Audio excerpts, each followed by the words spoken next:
a warning. What I am about to say is disturbing. Investigators have been collecting evidence of widespread rape and sexual assault, abuse and mutilation perpetrated by Hamas terrorists and their supporters on October 7th. The corpses of women and girls tied up and mutilated, some with broken pelvises.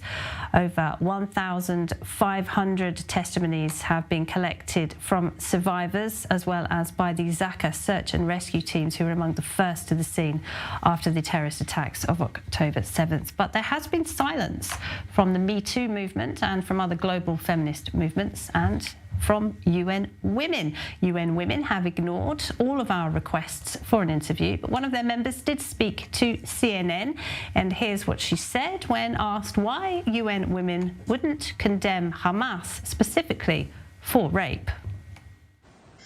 Indeed.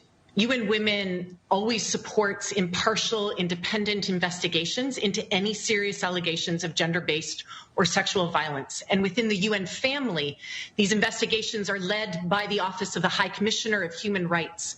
And just to provide a little bit of context in terms of UN Women's role, UN Women specifically provides and has extensive knowledge on gender-based violence and provides and supports investigations as we do with all UN investigations. And so consequently, in this context, and within the UN system, it is the Independent International Commission of Inquiry, which for us has the mandate to investigate all alleged violations. Did you get that? A lot of words, quite a convoluted sentence, not quite sure what she was saying, but she certainly didn't condemn Hamas. Well, with me in the studio, Miriam Schler is the Executive Director of the Tel Aviv Crisis Center for Sexual Assault.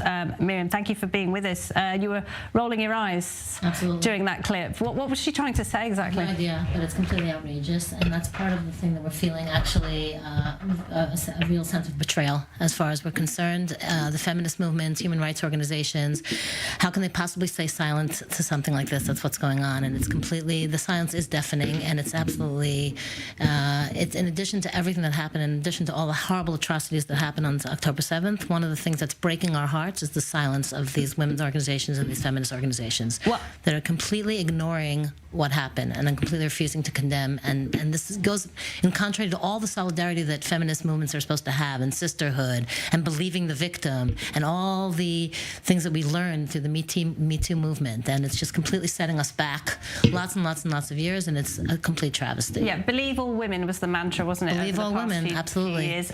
All of a sudden, the director of a rape crisis center in Canada is looking and doesn't believe victims, or they're looking for forensic evidence. This is something that stands in complete opposition to everything that we believe in and everything that we fought for all over the years. So I guess that it holds true unless you get to the Israeli border, and then all of a sudden all these ideologies and all these morals and all these guidelines that we have just completely fall apart. All right, well, that collapse in morality aside, for those who are trying to cast doubt on the fact that there was mass rape and there was sexual abuse and there was sexual torture, talk us through the evidence that there is that the Israeli police are putting together. First of all, there's evidence of the interrogation of the Hamas terrorists by themselves, who actually testified about the fact that this was their intent. There's written materials that were found about it. There's Zaka, people that were the first responders that found. There's pathologists that have forensic evidence who have examined the women's corpses.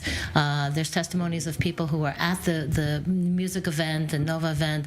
I'm astonished because now I heard that that's even being denied, that it was a music event and it was actually on something on social media. It was called some sort of army get-together, that the Israeli soldiers are the ones that did such as the 12-year-old girl in the wheelchair who was murdered along with her father. Yes, clearly a military. Yeah. So I guess as far as we're concerned, we feel, the Rape Crisis Center was formed and established under the slogan, "You are not alone." And today, a lot of Israeli women and a lot of Israeli women organizations and rape crisis centers and male victims as well just feel extremely alone.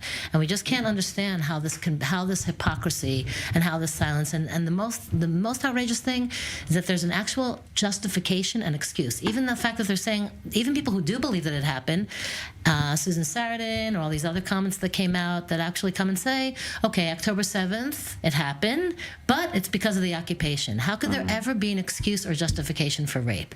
When did that happen? When can rape be a legitimate source? When that could be a weapon of war? How could that possibly be true? And it is a weapon of war. The UN says that rape is a war crime. It's a war crime, but in addition to that, there are people that are actually justifying the actions. It's not even everybody that's denying that it happened. There are people that say, okay, it happened. These atrocities happened. But we have to understand it in the context. Well, there is no context for sexual assault, ever. There's no context for kidnapping a child. There's no context for that. As much as we may feel, we may have similar opinions about the occupation, about the suffering of the Palestinian civilian population, it has nothing to do with what happened. And anybody that has any kind of sense of morality has to come out 100% and say that what happened on October 7th is completely unacceptable. This is a terrorist organization that did things that are completely out of the realm of what's acceptable and what's common morality. I want to talk about the what happened, because there is testimony of comparisons with the Holocaust, how the Holocaust also used rape to humiliate women in front of their families, their husbands, to brutalize them, and also there's a lot of comparison with what happened in Bosnia.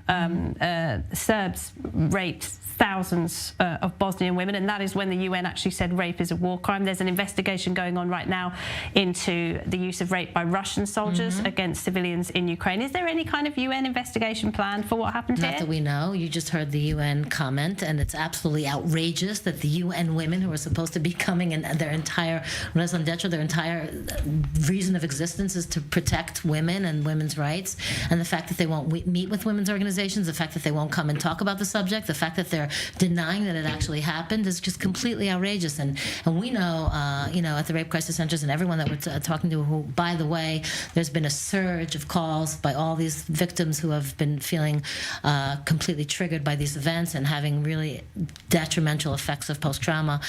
We know that these kind of denials and these kind of things is considered to be like a second rape by all these people and all these victims and all these survivors. It's not enough what they went through. They actually have to stand up now and defend themselves against the world that is either denying it or saying, oh, it's not that bad, and it's part of the tools for liberation, which is absolutely obscene. We're in 2023, and people are actually talking about this as a legitimate tool of war or legitimate means of liberation. Yeah, it's pretty shocking, isn't it? Well, we, as I say, at i24 News, we reached out to UN Women. They didn't return our calls. They haven't got back to us.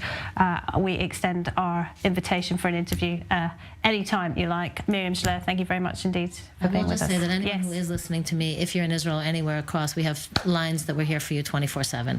1202 line for women, 1203 line for men. We're here for you, and we do believe you. All right. Thank you, Miriam. Miriam Schler there.